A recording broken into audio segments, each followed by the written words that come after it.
여러분 오늘도 안녕하십시오. 이신간입니다. 여기서 다시 만나서 반갑고요.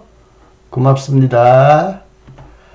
바르트와 불트만, 칼 바르트와 루돌프 불트만, 또 두 현대신학의 거장의 관계를 한번 오늘 또 살펴보기로 하겠습니다.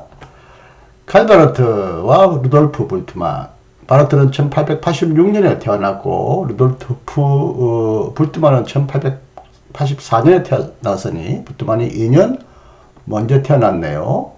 그리고 바르트가 1968년에 돌아가셨고 불트만은 1976년에 돌아가셨으니까 바르트보다 8년 더 오래 사셨네요. 그러니까 불트만이 바르트보다 10년을 더 사셨던 분이지만 거의 동시대에 태어나셔서 동시대에 왕성하게 활동하셨던 한 분은 조직신학자고 한 분은 성서신학자이지만 두 분은 초기에 신정통주의 신학의 흐름에 합류하면서 열렬히 신정통주의라는 새로운 신학을 이끌어가는 하나의 동지요 친구가 되었지만 나중에 성서신학자였던 불트만이 성서의 기적이나 초자연적인 것을 현대인에게 그대로 적용할 수 없다. 고대의 세계관이다. 성서의 내용을 탈신화하자. 신화적인 기적은 벗기고 그 안에 있는 내용의 메시지를 건지자. 근데 그 메시지는 무엇보다도 실존주의적인 관점에서 하이데거의 실존적 인간 해석에 근거하여 성서의 메시지를 실존적으로 해석하자라고 주장하면서 두 신학자는 점점 더 첨예하게 갈등하며 서로 비판하며 갈라섰습니다.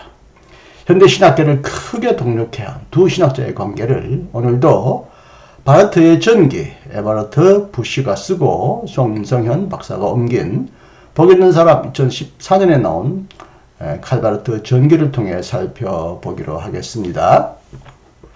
1922년 불트만은 로마서 주석 제2판에 대해 전반적으로 긍정적인 서평을 썼다. 하지만 나의 책에서 불트만이 흥미있어하고 칭찬할 만한 하다고 본 핵심은 신앙, 오로지 신앙이었다. 그런 내가 이 신앙에 대해 주장한 것을 슐라이마허, 루돌프 오토, 에른스트 드렐치가 종교라는 말로서 말하고 있는 것과 정말 아무렇지도 않게 같은 선상에 두었다. 게다가 바울의 로마서까지도 같은 선상에 두려고 했다. 불트만의 이런 모습을 보면서 바르트는 그들이 정말 같은 것을 주장하고 있는지 질문하지 않을 수 없었다. 향후 그들의 만나면서도 이 질문은 계속해서 따라다녔다. 바르트와 같이 불트만도 역사적 예수에 관한 관심은 거의 버리고 신앙적 예수, 케리즈마적 예수를 중요하다고 강조했다는 측면에서 두 분 다 신앙의 중요성을 강조했다는데, 그래 칼바르트가 보기에는 불트만이 말하는 이 신앙이라는 말은 슐라이마 루돌프 오토는 거룩함의 의미, 다스 하일리게, 우리나라의 성스러움의 의미라고 번역된 거룩의 현상에 관한 아주 독특한 책을 쓰신 분이죠. 에른스트 드렐치는 종교사 학파로 알려져 있는데 이분들이 말하는 종교와 신앙이라는 말이 같은 말로 쓰고 있다는 것에 대하여 매우 의구심을 품고 바르트를 의심하기 시작했고, 이런 것들이 계속 그들의 갈등의 중요한 원인이 되었다고 말합니다. 1922년 3월 바르트는 로마서 주석 제3판 서문을 쓰면서 어떤 구체적인 지점에 이르러 이 질문을 던졌다. 불트만은 바울 서신에서 그리스도의 영 위에 다른 영들도 발언하고 있다는 주장을 내세웠다. 바르트는 그 주장을 이렇게 맞받아쳤다. 거기서 들려오는 목소리는 모두 그 다른 영들의 목소리다. 성서 주석의 과제는 그 다른 영들이 그럼에도 불구하고 얼마만큼이나 그리스도의 영을 섬길 수 있는지를 묻는 것이다. 네, 적어도 바울의 로마서는 바울이 예수님의 곁에서 예수님의 말씀을 직접 듣고 기록한 것이 아니기 때문에 로마서 주석은 결국 바울의 말이고, 또 바울 서신도 결국 바울 혹은 바울 제자들의 말이기 때문에 100% 그리스도의 영이 아니라 성서 저자의 영이죠. 그 영들이 그들의 신앙이 발언하지만 그러나 그 발언이 그렇기 때문에 불투만은 바울 서신을 의심스럽게 보았다면 바르트는 그 영들이 결국 그리스도의 영을 지시하고 증언하느냐 그걸 묻자라고 조금 다른 태도를 보이고 있죠. 불투만에 대한 우려도 점점 깊어졌다. 추측컨대 불투만이 나의 로마서 주석을 통해 배운 것은 철학과 신학의 관계에서 어려운 애매성이 된다는 사실인 것 같아. 그러나 나는 그 사실을 상당히 빨리 최대한 철저하게 잊어버리려고 했다. 로마서 주석 특히 이 판에는 바르트가 철학자와 상당히 깊은 대화를 나눕니다. 그런 의미에서 철학과 신학이 여기서 만나는데 나의 로마서 주석에서 불투만은 철학과 신학의 관계를 발견했지만 좀 애매하다라고 발견한 것 같아. 그러나 이런 비판을 잃어버리려고 했다라고 말합니다. 내가 불투만에게 아쉬워했던 점은 보가르트네의 경우와 아주 비슷했다. 이 친구는 도대체 언제 핵심 자체를 말하고 그 핵심이 드러나도록 하려는가? 성서 메시지의 역사적, 조직신학적 전제라든지 그 틀이라든지 그런 것에 대한 말은 이제 줄일 때도 되지 않았는가? 보가르텐과 불투만이 성서의 핵심을 말하기보다는 자꾸 전제, 틀 이런 얘기를 한다는 거죠. 한때 불투만은 전제 없는 주석은 가능한가? 라고 질문을 했고요. 그는 실존적 인간 해석을 전제로 성경을 해석했죠. 보가르텐도 그와 비슷한 길을 걸었을 때 왜 이런 전제를 말하고 실제적인 알맹이, 본 핵심은 말하지 않고 변두리에서 빙빙 도는가? 이런 면에서 바르트는 이 두 사람을 특히 불투만을 언짢게 생각했다고 보여집니다. 얼마 후에는 바르트를 긴장시킨 또 하나의 질문이 제기되었다. 이번에는 불투만이 시도하고 있는 신약 성서의 탈신화에 대한 입장 표명이었다. 이 탈신화 논쟁은 굉장히 뜨겁게 일어난 논쟁이었고 독일권에서뿐만 아니라 온 세계의 신학계에도 큰 동요를 일으킨 중요한 하나의 신학적인 주제였습니다. 그 계기가 된 것은 한스 브룬스 목사의 문제제기였다. 그런 다음과 같은 질문을 던졌다. 불투만의 빈 무덤 이야기를 전설이라고 말하는 것을 어떻게 평가 혹은 단죄해야 하는가?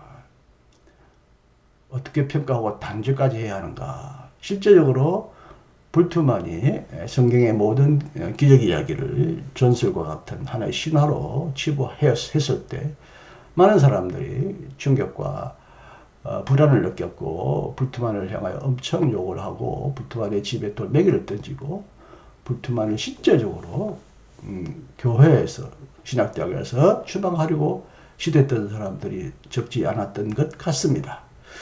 그래서 이렇게 질문하죠. 어떻게 이 사람을 문책하고 그의 영향력을 저지할 것인가? 바르트는 이에 대해 상세하게 대답했다.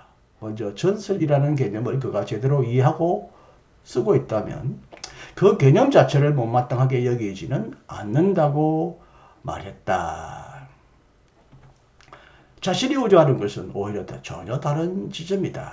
바르트의 생각으로는 불투만이 신약 성서 본문 해석의 표준으로 활용하고 있는 실존주의 도식이 탈신화보다 더 심각한 문제다.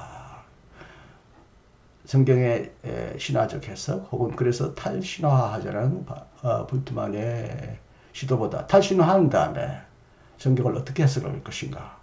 그때 루돌프는 하이데거의 실존주의 안경으로 성경을 해석하자고 했었던 이 시도에 대하여 바르트는 매우 비판적으로 보았습니다. 그러므로 불투만을 향해 질문을 던지는 사람 스스로도 그 도식을 따르고 있지 않는가도 중요한 문제라는 것이다.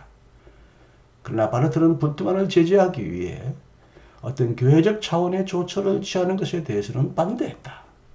정녕 그에게 맞서고자 한다면 오로지 더 나은 신학으로 맞서야 할 것이다. 그렇습니다. 유럽의 특히 독일의 신학적 아량, 관대성은 여기서 드러납니다. 신학적으로 서로 극단적으로 나눠지거나 한 사람이 한 사람을 다른 사람을 극단적으로 나쁘게 평가하더라도 이것을 정치화하고 교회 정치의 차원으로 끌어가서 그에게 어떤 자리를 박탈한다든지 교수로서의 명예를 박탈하는 것까지 바르트는 원치 않았던 것 같습니다. 나중에 한스킹 가톨릭 교회는 그런 일이 일어났죠. 한스킹은 결국 로마 교황, 로마 교리성에서 그가 신학에 지냈던, 그리고 나중에 그 교황까지 지냈던 라칭어에 의하여 공격받고 교수직에서 추방됐던 기억을 하게 되는데, 바르트는 학문적인 대결과 논쟁을 통하여 이 문제를 해결해야지 교회적으로, 정치적으로 논쟁을 비화해서는 안 된다는 이런 태도는 아주 학자로서는 참 본받을 만한 좋은 태도일 수도 있겠다 생각합니다. 바르트가 화해론을 연구하고 집필하면서 이제 상당히 후대입니다. 조금씩 강의도 할 무렵 정치 논쟁 외에 또 다른 논쟁이 바르트를 바짝 긴장시켰다. 우리도 이렇게 사건 사고가 많은 20세기의 20년대, 30년대를 헤치며 살아온 왕년의 투사들인데 갑자기 또 하나의 새로운 신학 운동이 나타나 우리를 짓밟고 지나가 버리는 것 같았다. 그 운동의 핵심에는 우리의 친구 루돌프 불트만이라는 거인이 버티고 있었다. 2년 연상이지만 역시 여기서도 불트만을 친구라고 부릅니다. 내가 그 사람에게 유보적인 태도를 취할 수밖에 없었던 이유는 그를 반대하는 사람들이 주로 성토의 대상으로 삼고 있는 신약성서의 탈신화화라기보다는 신약성서 메시지의 실존주의화였다. 바르트의 말기에 이르기까지, 그리고 바르트보다 10년도 오래 살았던 부트만의 이 탈신화와 실존주의 논쟁이 유럽 신학계를 뜨겁게 달구었고, 이것이 굉장히 신학적인 논쟁의 주제로 계속 진행되고 있었던 것으로 보이니까 바르트는 후기에 화해론을 쓸 때도 이 문제를 거론하며 비판하고 있습니다. 내가 탈신화와 관련된 움직임에 썰렁한 비판적인 냉정한 태도를 보인 것은 내가 보기에 그 탈신화가 너무나 유머가 없는 것이기 때문이다. 저는 여기서 참 신화의 신학적인 어떤 문제점이 있다든지 복음의 핵심을 이탈한다는 이런 표현이 아니라 유머가 없다. 이거 참 유머스럽게 말을 합니다. 그의 탈신화는 굉장히 중요한 불트만의 신학적인 주제인데 유머가 없다. 이게 무슨 뜻일까요? 너무 빡빡하다? 너무 기계적이다? 너무 도식적이다? 하여튼 유머가 없다는 이런 말은 또 저에게도 바르트의 유머를 처럼 느껴집니다. 한 걸음 더 나아가 탈신화하는 현대인과의 대화를 이끌어내기 위한 것이라고 하지만, 현대인들은, 특히 과학 문명에 크게 영향을 받는 현대인들은 성경의 초자연적, 기적적인, 비합리적인 것을 믿지 않기 때문에, 이것은 고대인들의 신화적 세계관이기 때문에 이것을 벗겨버리자라고 말할 때는 현대인에게 매우 가까이 다가갈 수 있는 하나의 방법론이라고, 이것까지 바르트가 굳이 비판을 하려고 하지 않았던 것 같습니다. 이 피조물에 대한 나의 경험에 비추어 볼 때, 현대인에 대한 나의 경험에 비추어 볼 때 탈신화와는 효율적인 수단이라고 여기지 않기 때문이다. 성경의 기적을 다 신화를 벗겨버리는 것이 과연 현대인에게 다가가는 좋은 수단이냐. 여러분, 과학이 발달한다면 신화도 기적도 종교도 사라진다고 예언했던, 호언장담했던 사람들이 많습니다. 근데 의외로 과학이 더 눈부시게 발달을 할수록 종교, 영성을 찾는 사람이 많습니다. 과학적인 세계관으로 인생을 살아갈 수 없기 때문에, 그게는 의미, 가치, 희망, 목표를 찾을 수 없기 때문에 비록 신화적인 형태를 띠고 있는 성서 메시지라도 성서의 신화를 완전히 버리지 않는 현대인들이 많습니다. 그래서 이것이 탈신화가 현대인과 대화하는 효율적인 수단이 안 된다고 본 것 같아요. 그 노선에 있는 사람들은 우리의 신학 언어가 이런 실존주의화를 필요로 말한다고 한다. 그러나 이러한 목표 설정을 따르면 결국 신학은 다시금 철학적 인간학의 막다른 골목에 빠질 수밖에 없다. 흑신학이 철학적 골목에 빠지고 철학에 예속된다. 하이데거의 실존주의 철학이 말하는 그것이 결국 메시지가 되고 복음이 되고 거기에 종속되는 신학이 되고 만다. 나는 수십 년 전부터 신학을 거기서 끄집어내야 한다고 주장하지 않았던가. 바르트는 초기에 로마서 주석 쓸 때만 해도 철학적인 고민과 대화를 하면서 철학의 영향을 받았지만 안셀름의 책을 연구하면서 지성을 추구하는 신앙이라는 책으로 나왔던 그 책을 분기점으로 그런 모든 철학적 잔재를 그의 신학에서 버리겠다고 결심하고 철학적인 대화는 하지 않습니다. 철학과 대화하다 보면 결국 기독교가 철학의 노예가 된다. 철학이 질문이 되고 신학이 대답이 되는 그런 방식이 아니라 결국 철학이 대답이 된다. 기독교는 결국 철학의 노예가 되고 철학의 아류가 된다. 이렇게 의심하고 걱정했던 것 같은데 그는 그래서 오래전부터 신학과 철학의 결별을 그는 주장했다고 여기서 다시 해고하면서 말하고 있습니다. 하나님에 대해 말하는 것은 인간에 대해 약간 높은 목소리로 말하는 것 이상을 의미한다. 인간을 말함으로써 하나님을 말할 수 있다. 흔히 신학은 인간학이다. 르비 포여바는 무신론적인 입장에서 그런 표현을 썼고요.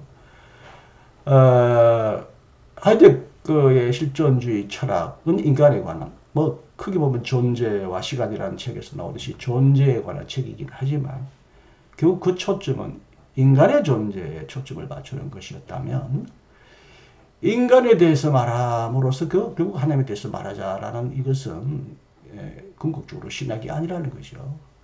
하나님에 대해서 말하는 것은 인간에 대해서 말하는 것이기도 하지만 그 이상이다라는 것이죠. 이것이 그 당시 나의 비판적인 출발점이었다. 그런데 사람들이 또다시 이 출발점을 포기하려고 하는 것이다. 즉 바르트의 비판적 출발점을 사람들은 포기한다. 바르트는 하나님으로부터 출발하자고 했다면 불트만과 같은 사람들은 인간으로부터 출발하자고 했다.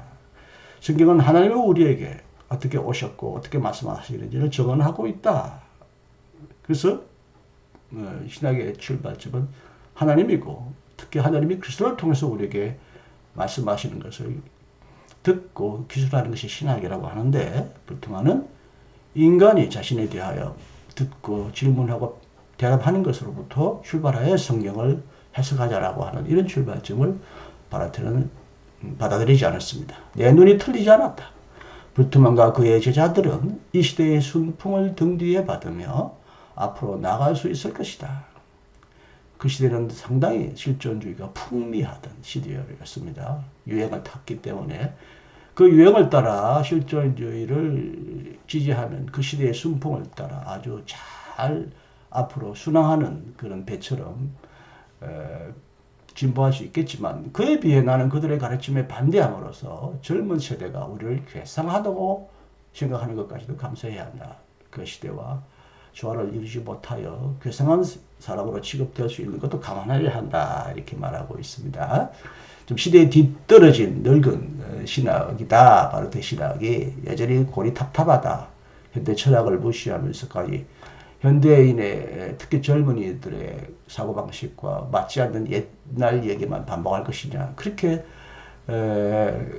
오해와 비판을 받을 수 있는 것도 감수하자라고 바르트는 말하고 있습니다. 그러나 오해해서는 안 된다. 여기서 자신을 조금 변정합니다. 바르트는 철학으로부터 실존주의 철학도 마찬가지지만 긍정적으로 배울 수 있는 가능성까지 부정한 것은 아니다. 로마서 2판을 쓸 때만 해도 특히 켈티어골의 실존주의의 영향을 깊이 받았고 실존주의와 대화했던 것은 사실이고요. 이것이 그를 유명하게 하는 큰 요인이 된 것은 사실입니다. 비록 나중에는 모든 철학의 잔재를 그의 시작으로부터 청산했다고 하지만 과연 100% 청산을 했겠는지는 우리가 의심할 수도 있습니다. 철학으로부터 긍정적으로 배울 수 있는 가능성까지 바르트가 부정한 것은 아니라는 것입니다. 요즘에는 실존주의가 나타났다. 분명히 그 안에는 뭔가 중요한 것이 있다라고 실존주의의 하나의 공헌을 인정하고 있습니다. 바르트는 신학에 미치는 철학의 영향이 배제될 수도 없고 그럴 필요도 없다고 생각했다. 그러나 철학을 사용하는 것이 어떤 원칙적인 것이 되어서는 안 된다. 의도적인 절충주의, 누구나 알 수 있는 절충주의 수준에서 그것을 사용할 수 있을 뿐이다. 절충할 수는 있어도 철학을 원리 원칙으로까지 높여서는 안 된다라고 말하고 있습니다. 바르트는 지난 겨울 학기의 세미나 수업 초록을 문서 형태로 적어놓았고 그 문서는 여러 학기에 출간되었다. 이것은 불트만을 겨냥한 논박의 글이 아니라 그를 이해하기 위한 시도였다. 불트만을 이해하기 위한 하나의 시도로서 작은 논문을 썼습니다. 그 제목이 지금 잘 생각이 나지 않습니다만은 그래서 페이지마다 열린 질문으로 빼곡했다. 바르트는 한 권을 곧장 적장에게 적군의 수장, 적장에게 헌정하면서 피가로의 결혼에 나오는 한 구절을 인용했다. 오 천사요 나를 용서하오.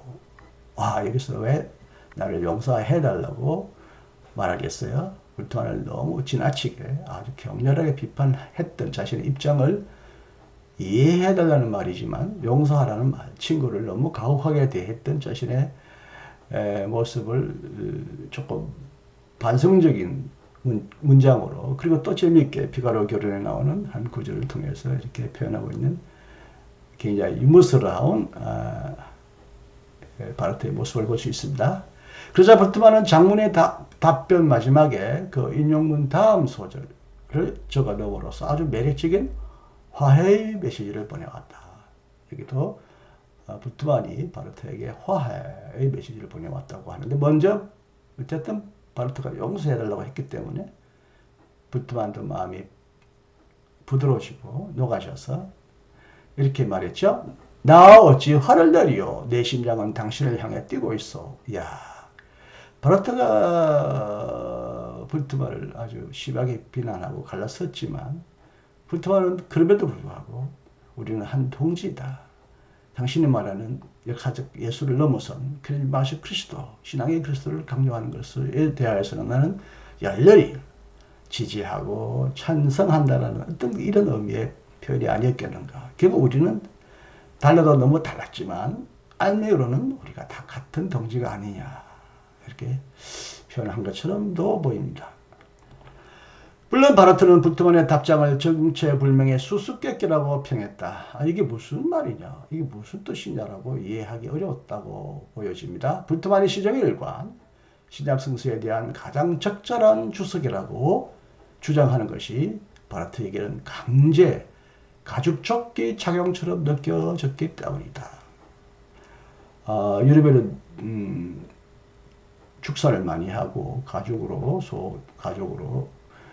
장환이 옷을 많이 만들어 입고 군복도 가죽 옷을 많이 만들었죠. 군복으로도 이제 가죽 조끼도 만들었는데 강제로 나에게 막 가죽 조끼를 입히려고 하는 것 같다. 이런 표현을 아주 비유적으로 재밌게 씁니다. 바르트는 이 불트만 문건에 덧붙인 후기에서 바젤의 동료 교수인 프리츠 부리와의 차이, 프리츠 부리는 바젤의 동료 교수이면서도 바젤과 극단적으로 대립되는 학자였고 불트만보다 한 걸음 더 나가서 불트만은 켈경 신앙의 기도 성서의 신화를 벗기고 그 안에 개인의 실존적인 복음, 신앙의 핵심을 건지자고 말했지만 프리츠는 신앙마저도 벗겨버리자 신화를 주장했던 실존주의적 해석을 주장했던 불트만에 더 나아가 프리츠는 실존, 신앙도 결국 벗겨야 한다. 이렇게 과격한 차이를 주장을 했는데 바르트는 부리와의 차이도 부각한다고 말합니다. 바르트는 그의 신학을 보면서 이런 느낌을 받는다고 했습니다. 부리는 불트만보다 한 걸음 더 나아갔다고 보지만 바르트의 눈에는 이 둘은 결국 똑같은 성격을 띠는 신학자라고 평가했던 것으로 보입니다. 불트만은 아직 수영복은 입고 있는데 불의는 아직 아예 그것마저 벗어버렸다. 아, 예. 여기서는 수용복은 입고 있다. 즉 신앙, 기독교 신앙의 핵심은 중요하게 다른 거 다 벗어버리고 발가벗겨버리고 성서의 모든 메시지를 다 버리고 가장 중요하다고 생각하는 신앙, 캐리그마, 신앙. 뭐 신앙으로 어렵게 된다라든지 루터 이후에 가장 루터 교회가 개신교회가 강조했던 믿음으로 어렵게 된다고 하는 이 신앙을 수용복, 마지막 수용복을 입고 있는데 불의는 완전히 신앙마저도 다 벗어버리고 벗겨버렸다. 이렇게 부트먼과 불의의 차이를 표현하고 있지만 크게 보면 바라트는 이 둘도 하나의 동지다라고 느꼈을 법합니다. 저의 부족한 강의를 경청해 주셔서 감사합니다. 제 강의는 어디까지나 바르트의 전기에서부터 나오는 바르트의 글이기 때문에, 그리고 그것에 대한 불의의 해석이기 때문에 더 깊은 정보를 위해서는 이 두 사람들이 쓴 논쟁, 책, 편지들을 보는 게 유익할 것입니다. 어쨌든 이것을 통해서나마 그래도 바르트와 불트만의 신학의 차이점과 갈등과 또 서로가 공통적으로 추구하고자 했던 것이 무엇인지 여러 가지 다양한 측면을 볼 수 있습니다. 현대신학의 두 거장의 이 흥미진진한 대결, 논쟁을 오늘 여러분 함께 공부해 보았습니다. 오늘도 여러분 행복하시고 건강하시기 바랍니다. 안녕히 계십시오. 다음 시간에 만나기를 기대하겠습니다. 감사합니다. 이신근이었습니다.